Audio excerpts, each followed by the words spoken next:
After all that you have been through, or to say what you do next, what shall you do?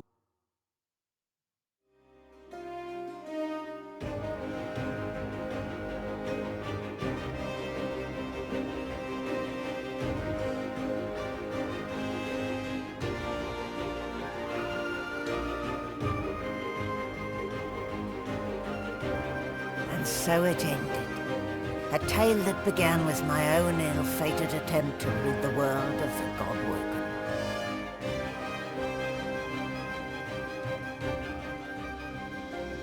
A new divine rose, a true heir to the Seven, more powerful than ever, and united Rivellon in its battle against the Void. All across the realm, she was loved, worshipped, and adored. Humans, lizards, elves, and dwarves all rallied to her banner. The great allegiance stood once more, but the war continued. From the depths of the void, the God King still sought to return. As for me, my last hope of ever being freed of the God King's terrible tyranny faded when the God-woken claimed divinity. An eternity of pain and suffering is mine. I cling now to the dream that one day the veil will be sealed, that one day I can be freed, that one day a new God-woken will rise.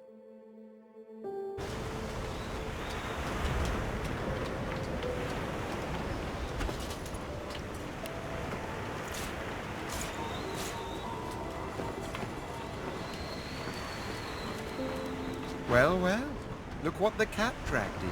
A god, no less. He smiles at you fondly. You've done us proud.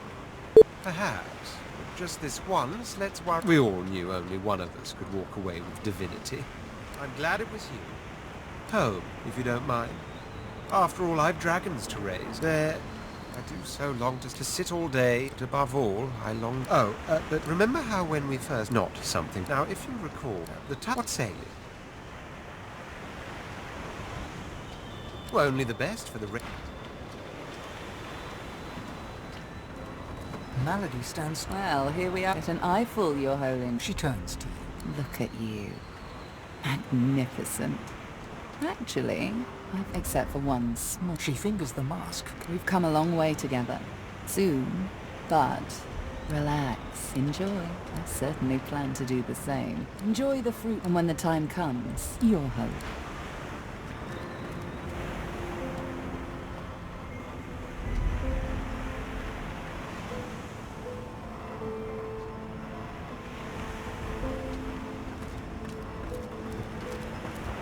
A slight grin. I see great potential in our... Oh my... She curtsies low. So, what's your first order of business? End world hunger? I hope protecting the realm suits you too. As for me, the poor lowly mortal, ding ding ding! My loot. So Chief, I guess this is it, right? Don't speak too soon. Let me know if you see any falling boulders coming my way. As she turns from you, suddenly it's gone again. See you around.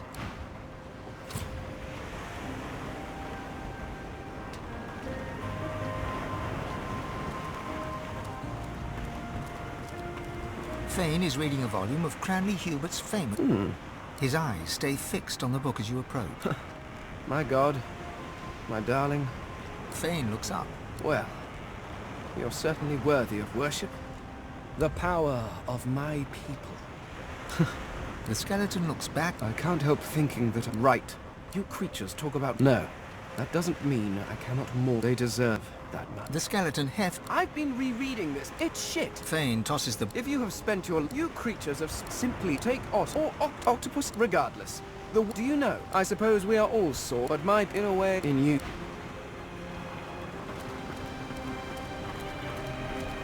It gives me almost as much pleasure to speak to you as it does to be whole again. I will always be, and I am at the ready. You look out to the endless beyond, and with a start, you realize where you must go. War raged on. The ancient empire of lizards became one of the pillars of the new divine alliance. The houses of war and of shadows were particularly useful in the fight against the God King. the Empire used the war to expand its territory. Justinia returned to her throne. Under her rule, the Dwarven kingdom fought for the divine, and her loyalty was unquestionable. Many fine and courageous dwarves did their people great honor in battle and in death.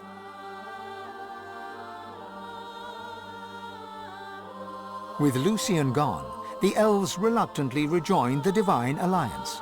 Their place in the war on the Void would entirely depend on the integrity of the new Divine.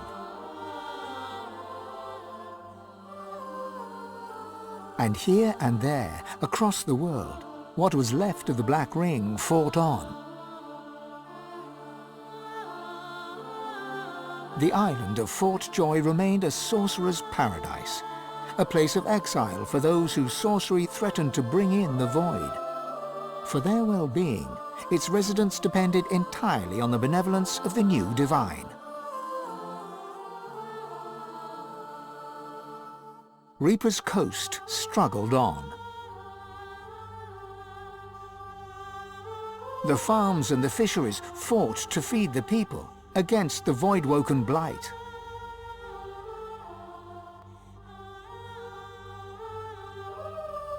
The black pits took fire. The oil there burns still.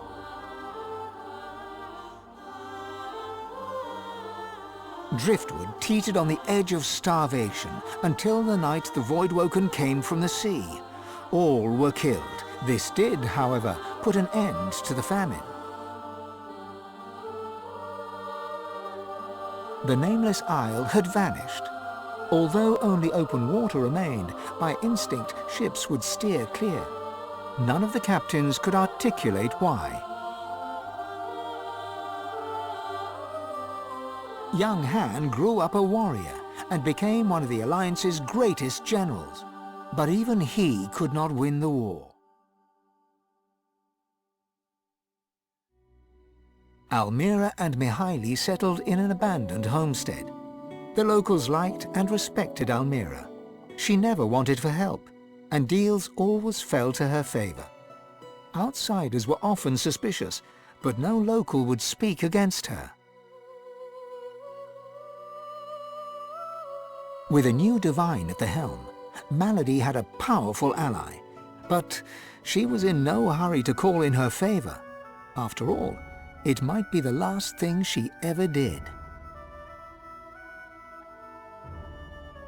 Having performed the greatest act of necromancy in history, Tarquin found the new world unchallenging. He became obsessed with rumors of another plane of existence.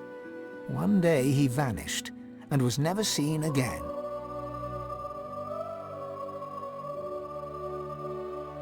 Ahu the wizard served the new divine with honor, wisdom, and an at times unnerving feline elegance.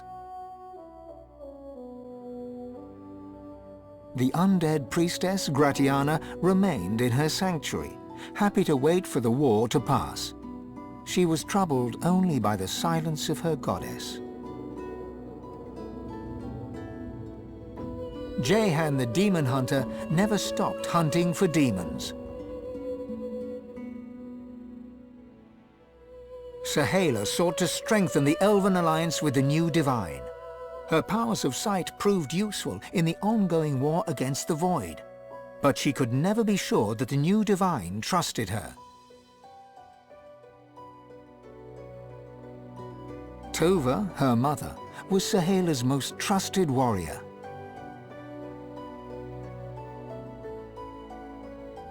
Fane traveled Rivellon, notebook in hand, recording the wonders he discovered. He kept a socket peeled for signs of the Eternals, hoping to find the wife he had lost. He's still looking.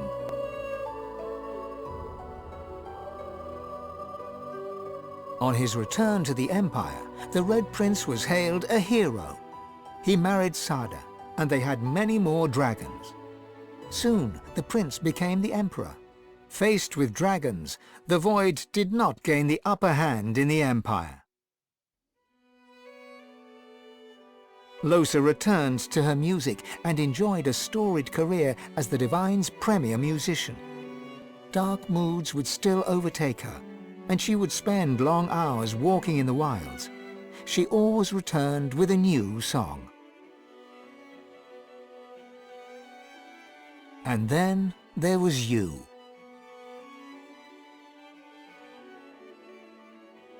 For how much of this do you take credit or blame? And what kind of divine were you as the world battled on? Did you show mercy or strength? Did you sacrifice others as Lucian had done? Did you regret becoming divine? Should you have given your soul and sealed the veil? Only you know the truth.